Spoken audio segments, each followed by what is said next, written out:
One of the first game-based installations that I made was called Grand Theft Photo. It was a play on words because the original game that I used was an installment in the Grand Theft Auto series.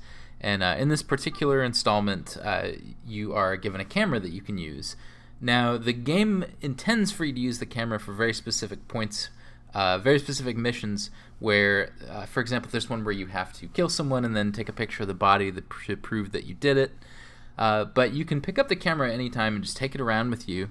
And as I was playing through the game, I just kind of abandoned the game entirely and just took this camera out into the world and just cruising through the countryside, through the city streets, and taking photos.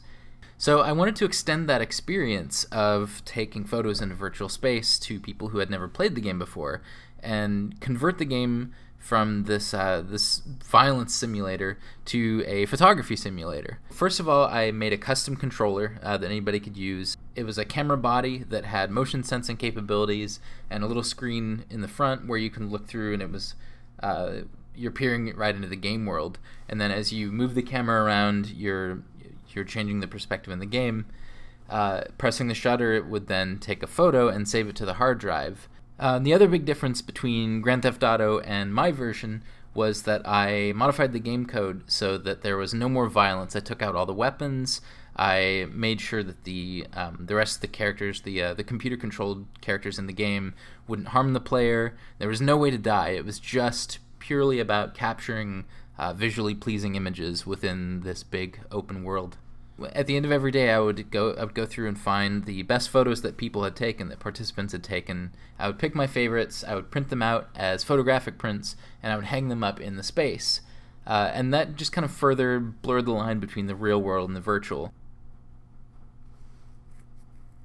So my next experiment, also with Grand Theft Auto, I wasn't done with it yet. I wanted to see how far that I could push the game. I, again, modified the game's code so that it adjusted the field of view of the player's perspective so that everything would kind of skew toward the middle of the screen into the singularity.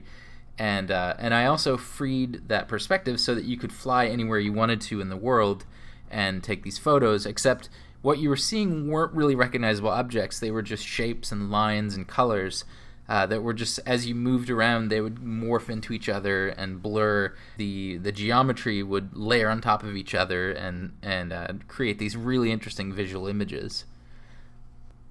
Another experiment I did with photography in games wasn't an installation so much as it was a performance that I later turned into digital prints.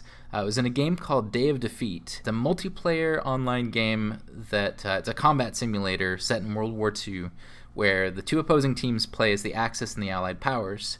And on each team, you have the choice of different roles that you can fill. There's machine gunners, frontline assault troopers, snipers, etc.